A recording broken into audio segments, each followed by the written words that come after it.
Mars in the third house. Dynamic communication. Welcome to Mars in the third house in synastry.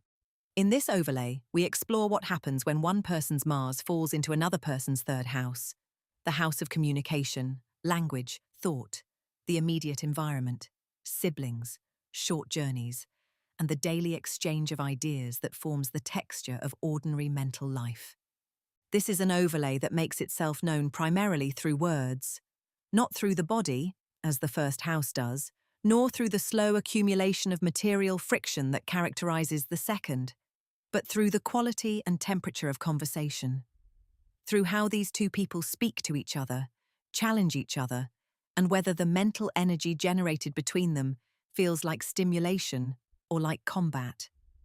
Mars in the third house is, before anything else, a talking placement, and what it produces in that domain ranges from some of the most intellectually alive and honest communication a relationship can sustain, to some of the most wounding. The third house governs the mind as it operates in daily life, not the deep philosophical or transpersonal mind of the ninth, but the immediate, practical, communicative mind that processes experience as it happens, forms opinions, asks questions, makes arguments, and reaches out to the immediate environment in search of exchange. It is the house of language in its most ordinary and essential form, the words we use every day, the conversations we have with the people closest to us, the way we think out loud. In traditional astrology, the third house is associated with siblings, neighbors, and short travel, all relationships and movements that belong to the familiar, proximate world rather than the distant or abstract one. It is a cadent house, which means its energy is more diffuse and less concentrated than the angular houses, operating in the background of daily life rather than at its dramatic foreground. But cadent does not mean insignificant. What happens in the third house happens constantly, in the small, repeated exchanges that over time define the emotional and intellectual climate of a relationship more thoroughly than any single dramatic event. Mars, as a malefic, brings its characteristic energy, activating, sharpening, pressing forward, into this domain of language and thought. The result is a placement that is almost impossible to experience neutrally. Mars in the third house makes conversation charged. It raises the temperature of ordinary exchange. It introduces into the daily mental fabric of the relationship a quality of friction that, at its best, produces genuine intellectual vitality and the rare pleasure of being genuinely challenged by someone who respects your mind enough to argue with it seriously. At its worst, it produces an atmosphere in which words become weapons, and the ordinary texture of daily communication becomes a source of persistent stress and injury. From the Mars person's perspective, the house person's mind is immediately engaging, not necessarily in an admiring or comfortable way, but in a way that provokes a response. The Mars person is stimulated by the house person's ideas, their manner of speaking, their way of processing the world. There is an appetite here to engage, to debate, to test the house person's thinking against their own.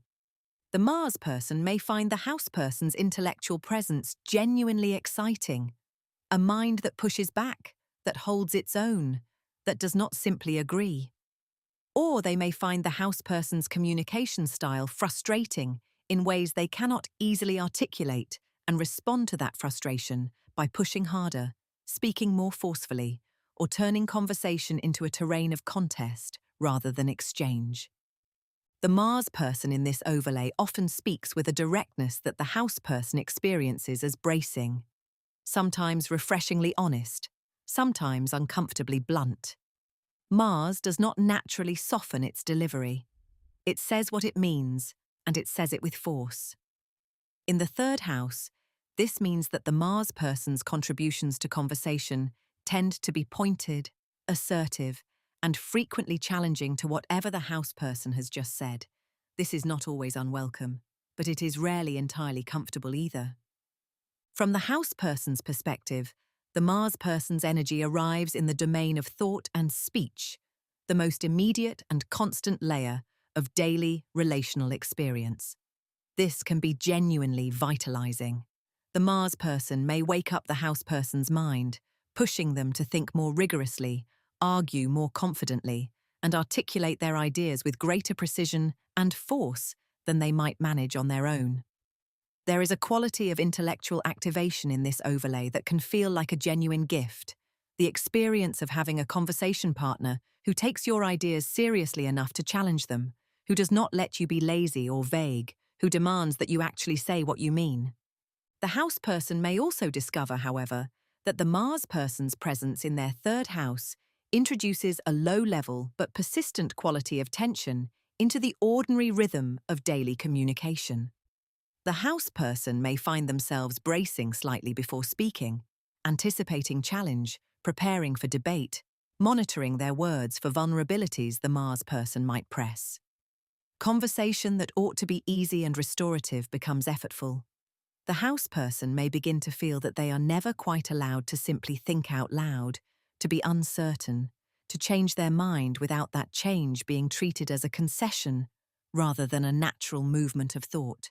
At its most constructive, Mars in the third house creates a relationship with genuine intellectual vitality, one in which both people are kept mentally alert and honest by the quality of the exchange between them.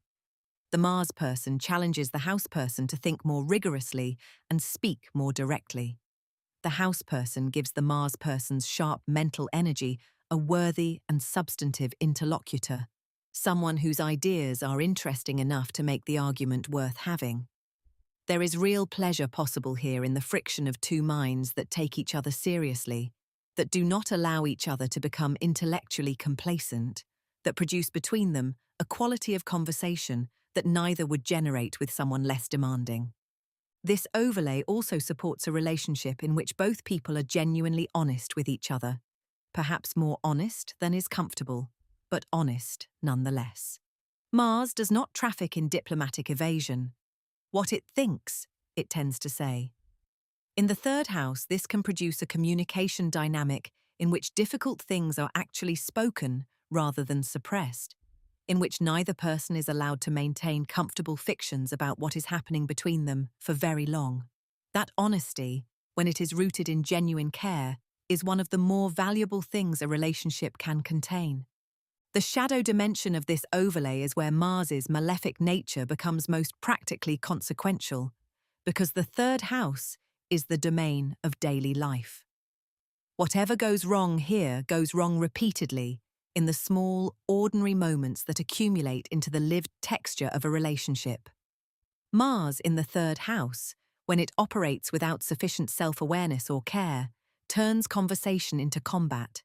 Not occasionally, in the way that any relationship produces conflict, but as a default mode. The house person begins to experience the Mars person's communication style not as energizing challenge, but as relentless aggression. Every exchange becomes a test. Every opinion becomes a position to be attacked. Every moment of uncertainty or vulnerability in the house person's speech becomes an opening that the Mars person, instinctively and perhaps not even consciously, presses into. The specific harm that Mars can do in the third house is verbal. This must be named directly. Mars here, at its most destructive, produces a communication dynamic in which words are used as instruments of injury, sharp, targeted and delivered with the precision that Mars, at its worst, brings to everything it does. This may take the form of chronic criticism that erodes the house person's confidence in their own mind and their own voice. It may take the form of contempt, a dismissiveness toward the house person's ideas that, applied consistently across the daily texture of communication, produces in the house person a gradual withdrawal from intellectual self-expression, a learned silence that is not peace, but defeat. It may take the form of arguments that escalate beyond what the original subject warranted, in which the Mars person's appetite for winning overtakes any genuine interest in mutual understanding. Verbal aggression is Mars's instrument in the third house, and it is worth being clear that verbal aggression is a form of harm. It does not leave marks that are visible, but it does leave marks. A house person who has spent months or years in the presence of a Mars that uses language as a weapon will often find that their relationship to their own voice, their confidence in their own thinking, their willingness to speak, has been quietly and substantially damaged by the experience. The line between stimulating intellectual challenge and verbal aggression is real, and it is not always easy to locate in the moment. What distinguishes them is not the sharpness of the exchange, but its intent and its effect.